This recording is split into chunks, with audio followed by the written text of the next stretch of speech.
Good evening and welcome to the panelists. Those that are watching, I want to say thank you for taking the time out to join us. I know that in this age of the pandemic, there's lots of Zooms happening, virtual happy hours, all sorts of stuff. So if you're hanging in there with us at 7:30 this evening, I just want to say thank you. My name is Jillian Carew. I am a youth advocate, serving as an educational consultant in that capacity. I've been an educator for the last 13 years, serving as a teacher, a dean, an assistant principal, and a principal. And so now I focus my work around dismantling oppressive systems in schools to make sure that our kids have equal access to opportunity. So that's kind of who I am. I do not have any biological children of my own, but as a youth advocate, you can imagine how much experience I have working with them. And so definitely not a biological parent, but I am a life assigned parent. It's your chosen family. So I'm gonna let our panelists go ahead and introduce themselves, and then we'll jump into the conversation. Cool. Cam, you wanna go first? Yeah, definitely. I'll go first. Thank you, Beth. It's great to be on the platform to be able to have this conversation with Beth and also Jillian. My name is Camron Smith, born and raised on the west side of Chicago. Been in sports broadcasting for the past 12 years, so I like to call myself, or think of myself as a storyteller when it comes to sports. So I've been able to work for a few different networks in Chicago, CBS 2 Chicago as a weekend sports anchor, Comcast CN100 Sports, and also a couple of networks in New York, Madison Square Garden Network. So that's my passion, former basketball player in high school and college. And of course, like a lot of kids that, play sports at a young age and have some kind of talent, thinking of making the pros. I did not make the pros, which is not a bad thing. I was able to switch gears and transition into sports broadcasting, which has really developed from a like to a love. So it's something that I really, truly enjoy. And I'm excited to get this conversation going and answer these questions. Yeah, no, excited about the conversation too. I think it's a huge thing to discuss in the midst of this change of paradigm that we're seeing in the world right now. A little bit about me, Beth Bond. I have been in Chicago since 2006 and working really mostly in tech startup. So I've worked with a couple dozen startups and currently work with a very large corporation, but mostly in innovation and strategy. So what's really interesting to me about the startup ecosystem is the breadth of different kind of competencies that you have to really understand. And so taking that and kind of a cultivated passion that I have for all of the hats that you have to wear as a biz dev sort of person, I've been teaching that in schools. So about 1,500 kids we've worked with on south and west sides of Chicago to look at really huge issues that they experience, have intimate understanding of, that exist within their schools or communities, and problem solve and work in teams to understand design thinking and social entrepreneurship. So lot of things that we want kids to understand going into the future, but excited to unpack that with you guys. Awesome. So before we jump in, can you just tell us a little bit about you as a parent? So how many children do you have, ages, that sort of thing? So I have two daughters. Maddie is 6 years old, and she has had such a weird first year with CPS in kindergarten. And my daughter, James, is actually 10 months now. Awesome. What about you, Cam? My wife and I have one son. He's 3 years old, Caden. So he is definitely a handful because he's discovering that he can run and climb and do things on his own now. So it's an exciting time in our household. Well, Lord willing, we're planning to have more, but I'll leave that up to my wife. She holds all the keys. Good for you. Good for you. Smart girl. Happy wife, happy. No, I'm just kidding. Awesome. So thank you guys for sharing who, a little bit about yourselves and who you are and the families that you support. I want us to just jump right in because I do think that the conversation will begin to unveil some other things that'll come up for us to discuss. So we're here to talk about the one thing you would want your child or children to learn about life. Feel free to go as deep as you want, and I'll have some material from that based on what your responses are. So whoever wants to jump in first, what's the one thing? Well, I told Nick I wouldn't have one thing. I'd have 10 things or maybe more. Have to narrow. Same. Right? It's complex, but the top thing that I think is interconnected in all of the different principles is understanding the responsibility of power in the world, not only for yourself, but how you empower others. And through that power can really create or be a resource. So resources are everywhere, and we just have to feel empowered in order to identify and use them effectively and be them for other people. And so there's a lot in there, but I think, yeah, just really understanding how to manipulate, how to create, how to be power. That's good. That was good. It is. It's a great answer, because you think about just the world that we're living in now, and when our kids, or future kids and grandchildren, whoever they are, as the world develops, you're really going to have to be creative and making sure that you have your own lane to be able to thrive and really take care of yourself and your family. So I agree 100% with what Beth said. I think on my end, for what I want to teach my son, or hopefully, Lord willing, like I said, future children, is that they shouldn't have to dim their light for anyone. To really be able to tap into who they are as a person, no matter if it's creatively, athletically, intellectually, whatever it is. I mean, I feel that we sometimes, especially just from my experiences in my household and my family, my parents always let me know how special I was, dating back to my family's history and just history as a Black man in this country, but also dating back to my ancestors in Africa, of how much power we have. So I want to be able to instill that into my son and let him know his history and where he comes from, and what his lineage is, and the success that we've been able to achieve and experience. So knowing that he knows that he's a special person, that he shouldn't have to dim his light for anyone. Right? Be able to step up, be a leader, whether that's in the classroom or whatever he decides to do, that he should be able to use his voice. And there's power within that, as you said, Beth, to be able to use your power and make sure that you're manipulating that for good, right? I mean, we see so many people. Beautiful. That we can, I think we're having a name all pop in our heads right now that's manipulating their power for negative or evil to spread their rhetoric or messages. So I think we want to try and, especially in my household, teach my son that we want to have him just be as bright as he can, to believe in himself despite what the world is, right? I'm not going to think this is, do hard, try hard, you're going to be successful. That's just not the experience that he's going to have. That's not the experience that I had, especially growing up as a Black man in Chicago and in America. But he has to know that, no matter what obstacles that he encounters, that he should continue to be who he is and shine as bright as possible. Yeah. Wow.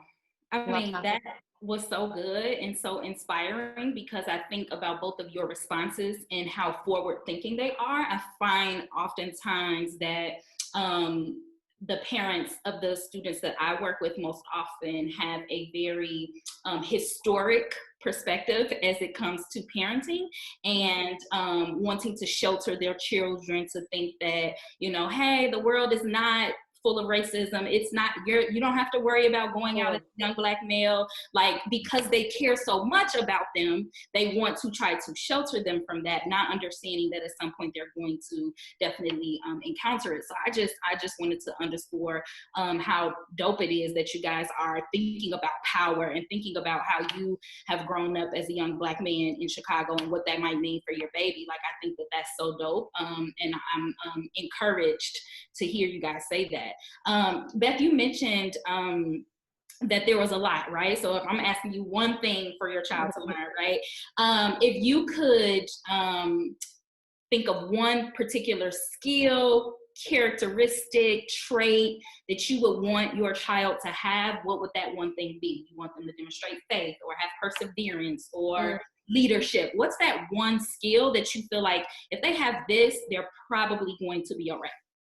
Yeah, I think in my life, something that served me very well is curiosity and always really wanting to learn more. And, I had a very militant mother, Major Mom of the Army, and she was very much a drill sergeant. And one of the things she drilled into our brains was, if you spend 10 minutes somewhere, you should have learned at least 10 things wherever you were. And if you didn't, you totally squandered that moment. And what the hell is wrong with you? And so, I take a little less of, a hard approach to it, but, learning things and being able to contribute and share that knowledge back to the community is, one of the main reasons we're here is to share our perspective and make sure that it's as enriched by the people and experiences that we're around as possible. So curiosity, I think, is something that I really value, and just questioning and always wanting to learn. Nice. I would say versatility, and I think that kind of is along the same line and the same path that Beth is going with her answer, because within versatility, there's so much, right? I mean, to be able to be versatile, that means you have to study, you have to be intelligent and learn so many different things that you're well versed, and be able to just kind of be able to move in different circles. So that's something that I always prided myself on. And again, going back to the lessons that I learned from what my parents taught me, and just through family stories of cousins or uncles or grandparents, of just how they were able to just be either Renaissance men or Renaissance women, to make sure that they weren't pigeonholed into one area, right? So touching back on my basketball experience, I played Division I basketball at Southern Illinois University. Like, that's great and all, and I could have just focus everything that I had on that. But even when I was a child, going back to those messages that my parents gave me, they were like, look, I know you want to be an NBA player. Like, every kid wants to do that, but think of plan B or plan C, right? So I got myself into sports broadcasting and got myself into the journalism class that we had in high school, which started my love for sports broadcasting. I was also in the band, right? I was also doing some things in school for different electives like art, just to kind of make sure that I'm not being that dumb jock or whatever. I never believed in anything like that, just because that's not how I was raised. But also just making sure that, hey, if this doesn't work out, then I can fall back on this or the third or the fourth, right? So versatility is something that I really, really hope and pray that my wife and I instill in my child, so that he's able to just move around in different circles. And that's how you thrive, right? And I talked about this in my last answer about where the world is going. If you're just gonna put yourself in one lane or one box, then you're going to fail. You're not going to be able to survive. Right. You have to have what we hear at the time, like different streams of income, right? Different lanes of creativity, different lanes of growth, so that you're making sure that you're steadily evolving as a person. Yeah, there's a great stat by the Bureau of Labor and Statistics that tracks kids entering primary school today will have between 30 to 50 jobs by the time they reach the age of retirement, which to me is like really exciting. A long way off though, in terms of being able to prepare them for that level of versatility. As I think about the educational piece, right? It's like we're in school is very clear about how we're progressing through the educational system, and are we really preparing our young people to be critical thinkers and versatile in that way to be able to navigate that?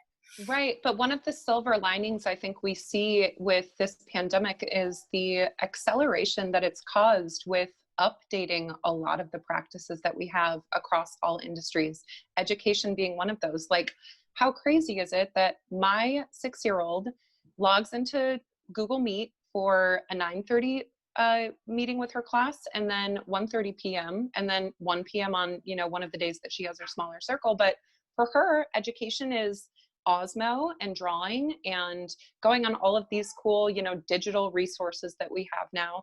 And so I think instead of teaching for testing, now we have this huge opportunity to really let students guide what their passion is and, research the hell out of it and get credit for something that in normal classroom structured time was not possible even just 8 weeks ago. Yeah.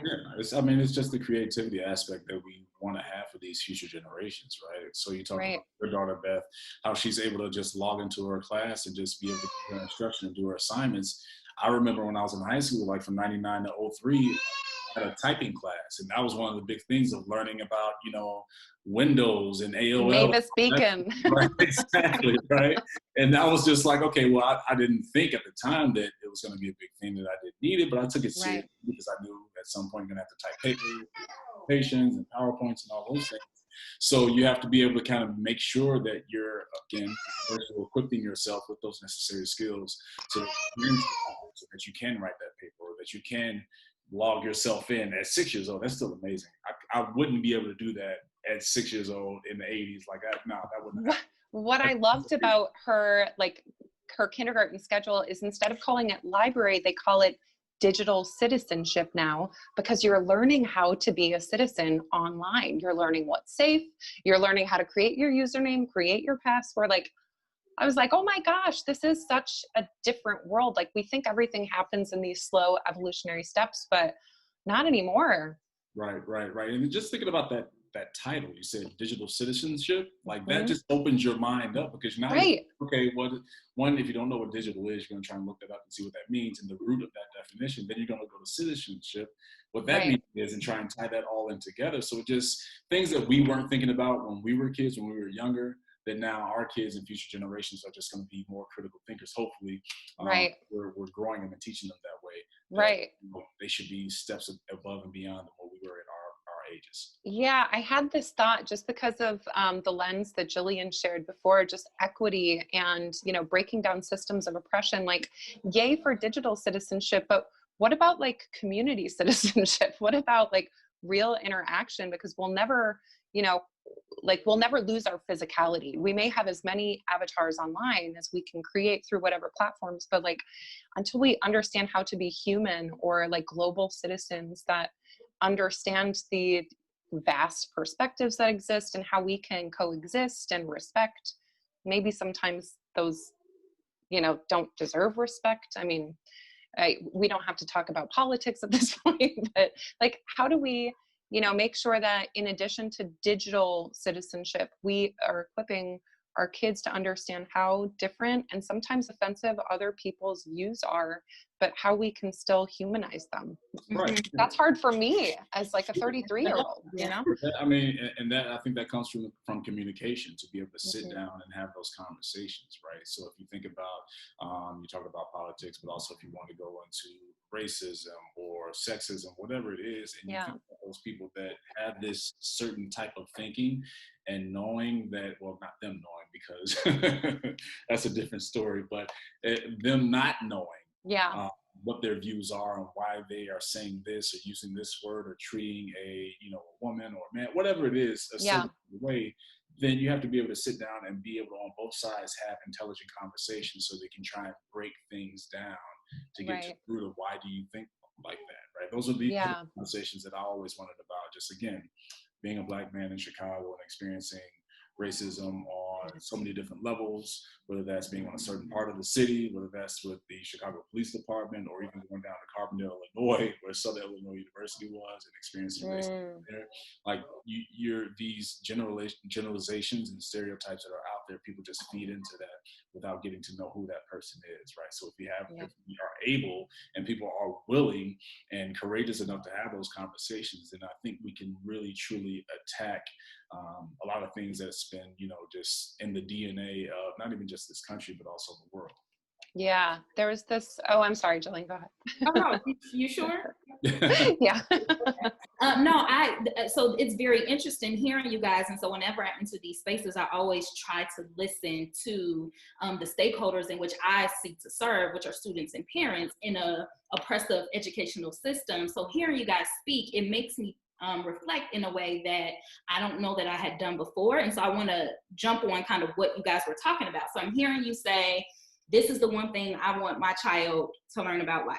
This is the characteristic or the trait or the skill that I want them to have. I'm struggling with this tension between what parents want for their children, what's best for what they know to be true for what's best for them, and what we're actually giving them in the educational system.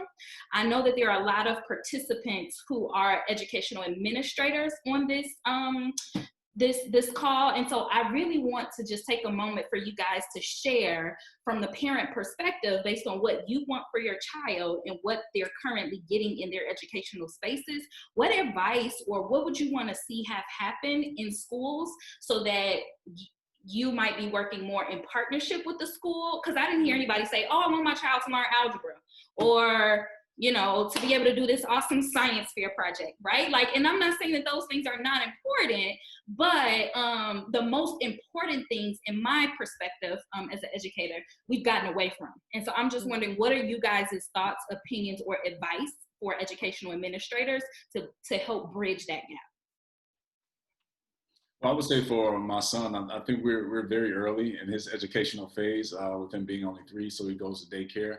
It hasn't reached preschool yet, but at the same time, for his learning, and he gets a sheet when we pick him up every day of the things that he's been able to learn. So they do the arts and crafts and music and counting and shapes and colors and all of those things, which is great, right? He needs to know that. Those are all necessary. I think what I would like to see is to be able to have those relationships that he can have as he develops through his educational journey with his teachers, with his professors, that they're taking the time out to really, if he doesn't get anything, to try to take him to the side and spend those moments with them to really break things down. So those are things that, on my experience, right? So since we're so young in the game in terms of being parents, my wife and I always refer back to how we were taught, and whether that was good or whether it was bad, and just focusing on, well, not bad, I would say more challenges that we encountered. The challenges that we encountered was more so, okay, if the teacher puts a lesson on the board, you don't get it, then, oh well. It's more so like kind of like leading you out to water, and you just have to sink or swim on your own. So, as we got older, obviously that changed as you go to high school and you go on to higher education. Those professors are taking out a little more time. But I think having that confidence and that trust within your teacher at an early age, whether that's in elementary school or junior high, so that they feel that you matter to them and they will be able to take that time out and explain things to you. So having those, obviously math, science, art, is all important for the development of growth. So I think those are the things for me that I would want to see for my son, is just having that confidence and that trustworthiness in their instructor, but also having that instructor take time out to really explain and break things down for him so that he does get it, right? Because I just remember, again, going back when I was growing up in elementary school, teacher would give me the assignment. I really didn't understand it. Teacher didn't have time after school to really explain to me. I come home, there's frustration between my parents and I because I think I'm doing it right. They're saying I'm doing it wrong. I go back to school the next day with my homework assignment and I get a low grade. And I'm like, I just don't get it. So I don't know where, in my position, with as powerless as I felt my voice was, to really speak up and say, hey, I really need help in this. And that's just something that I did not get. So I want to see that change for my son as he goes through his educational journey. Can I just, before you jump in, Beth, can I just make sure I'm comprehending, because this is for my own learning too. I'm hearing you say you want teachers to be invested in your son, and you also want them to make sure that he swims and not sinks. Exactly. Thank you. Okay, Beth, go ahead. No, something you said reminded me of that scene because they teach math differently now. So thank goodness my daughter is not learning algebra, because there's no way.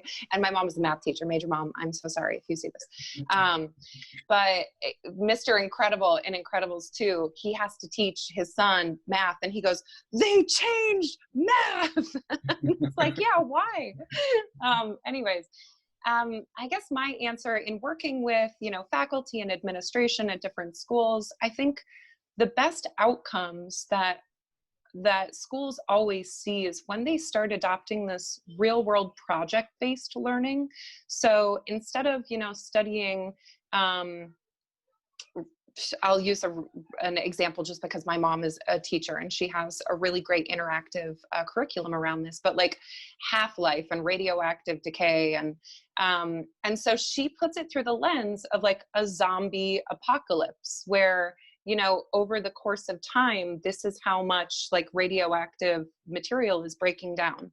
And so like, physics and polynomial algebra, like not for me, but I can get super into zombie apocalypse. Like, let's talk about things through a different lens that is much more interactive and draws upon, and I don't think everything needs to be, revolving around media and topical, reality television or whatever it is, or social media. But like, if students are somewhere, why do we need to bring them somewhere else in order to teach them something that we could very much deliver where they are? Mm-hmm. And so like project-based learning, make sure that if I want to understand, photosynthesis, like, why don't we start growing a plant and see how one does in the sunlight and how one does on my countertop where there's shade, So that's what I've seen work really well. I think it works well to teach all of the different kinds of learners that we have, like the hands-on learners, the memory-based learners, the kinesthetic, whatever. I'm not the educator of 13 years, so I'm gonna leave that to you, Jillian, but yeah, definitely better outcomes for hands-on learning. Yeah, no, that's dope. So I heard you say relevant, project-based, and hands-on, and I think that's really awesome. So one question before I have a couple more questions, but I know we were gonna stop at 8. Cam, what's your hard stop? Is it 8? Do you gotta? I mean, eight, or if we go over, that's fine. Just a little bit. Okay. So my question now is, what's one thing you've learned from your children? What have they taught you? Wow, that is a great question, and there's a lot of layers to that question. Yeah. So I think the biggest thing that I've learned from my son, and again, he's only 3, but he's taught me patience. And ongoing lesson. I know, and I know you're thinking about a lot of situations that you've been involved in. And Jillian, I know for yourself and raising your nephew, your patience will be tested. And that's one thing that I have to commend my wife on, because she has the patience of a saint. And I'm just kind of used to, obviously, with my job and my career of sports broadcasting, and it's always go, go, go, go, go, go, go. And, if something is not ready, then what's wrong? What's happening? Why is it not ready? Because we need this to be set so we can make sure that we get our assignment or our shoot done, right? So I have to be able to kind of rethink or just kind of change my environment when I'm home, because when my son is at home and I'm asking him to clean up his toys or put his shoes, just small things like that, where I'm like, okay, well, what's going on? Why, what, just in my head, why are you taking so long? What's happening? We need to go. I have to remind myself that, Cameron, he's 3, relax. He's learning, so take your time. Be patient. And then I try and put myself in his shoes, right?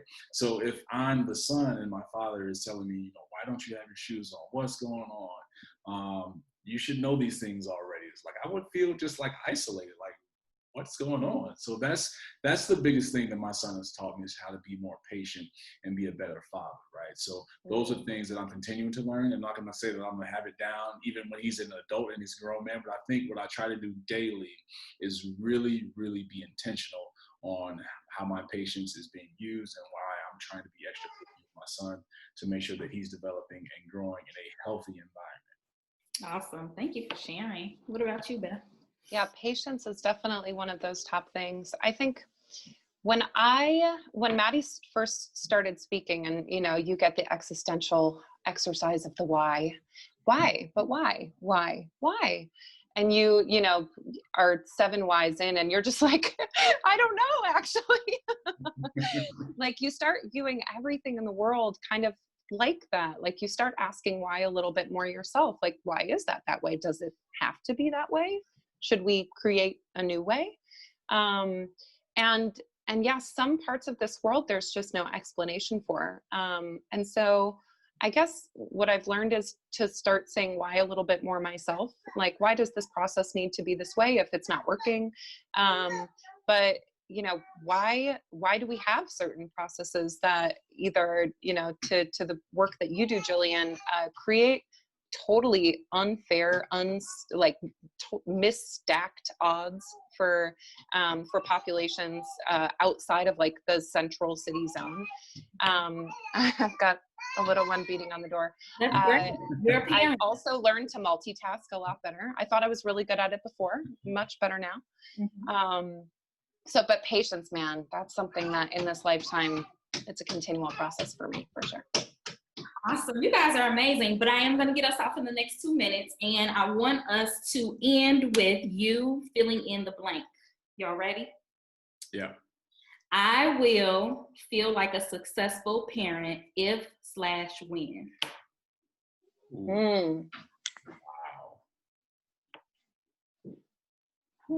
We know that there's no manual to this thing. There's no right or wrong, right? And I would hope, and part of me asking you guys this, I'm saying this stuff to give you a little bit of think time, but part of me asking this is that I'm always trying to motivate and inspire my parents to understand that you're not going to do this whole list of things. It's just not realistic. Have grace on yourself, have patience and compassion with your children. But if just this one thing, if this happened or when this happened, I will know, you know what, I can say that I'm satisfied with my parenting. What would that be? Wow. I would say for myself, and a lot of people have different, definitions of success, whether that's financially or certain status or position in a company, right? But I would feel that if I'm answering your question correctly, Jillian, I would feel that I've done my job as a parent. If my son can come to me and really say that he's proud of the man that he is, mm-hmm. or proud of the person that he is, right? That's great. That's something for myself. I'm not really thinking of, okay, well, yeah, you were named MVP for this game, or, you know, you get some of the highest, you know, test scores out of all the students. I want my son to be able to come to me and say that the lessons that you taught me, how you raised me, how you and mom raised me, really benefited me. And I feel that I'm really proud of the person that I am, whether that's being the leader that I am, whatever his definition of success, hopefully it's a positive one when he grows up, whatever that definition is, that he can really look me in the eye and I can look him in the eye and he can say that he's proud of the person that he is. So that's something that Beautiful. I've been able to tell my father. I have an older brother. We've been able to exchange and have these conversations with each other. Just the lessons in the household that we grew up in really prepared us for life, and what we were exposed to through the different schools that we went to, the different environments that we just experienced as kids, through different, you know, races and different ethnicities. It really prepared us for the world. So I think that just made me more equipped to take on the world. So I feel that, you know, if my son can say that, it might get a little emotional. And I would have to embrace him, just because I don't feel that, you know, that's anything on my end, that this whole thing of masculinity, that you shouldn't be able to share and have these emotions with your son. I don't believe in that crap. If I'm able to hear my son say that, then it'll be a tearful hug and embrace. And I would say I love him. Oh, thank you. I love that. Self-love, so important. That's something we need to teach more of, for sure. Gosh, I think the times when I've been most proud of Maddie, Jay's still working on the whole standing up and walking thing, but with Maddie, who's out in the world in her own little satellite system, is when I've heard from either teachers or parents of her friends that she, you know, took a stand against something that she thought was wrong. And, you know, it's easy to do something that you know your parent is going to be proud of when they're there watching you. But when you're off on your own and you see some little injustice and you speak it and shine a light on it, that just, you know, makes your heart explode when you know that they're really thinking about what is the best outcome for not just myself, but everybody. Wow. I love that. That's awesome. Y'all are so inspiring and so dope.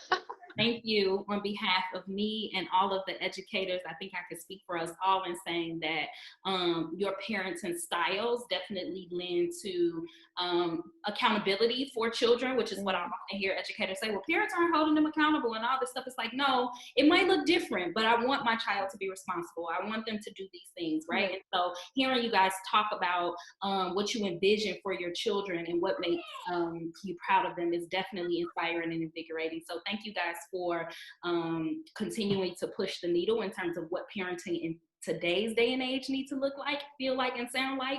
Hugs and I love you and all of that, like that is it. I didn't have that growing up. It wasn't that my parents or family didn't love me, but it just was a different philosophy around how we parent then versus how we need to parent now. So I just really thank you guys for everything. Thank you for joining. Beth, did you have something? I got one question. I want to pose it back to you, who is the mother of all of your students. Okay. When do you feel successful as a parent of your students, if when? I will share my proudest moment to date was one of my students who I taught, I was his 11th grade math teacher, called me up when he found out that he was diagnosed with HIV. I was his first call.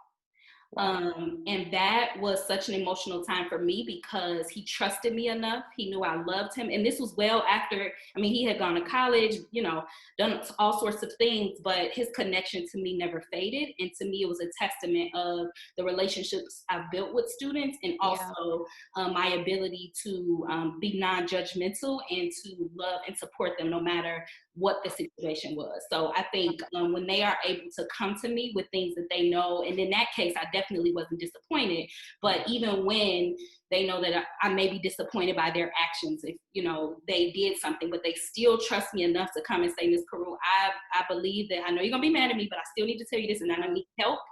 To me, that's the biggest thing that I ever want. And that's what I want for our children. They need to have at least one adult who they feel comfortable with, because we don't want them making decisions on their own.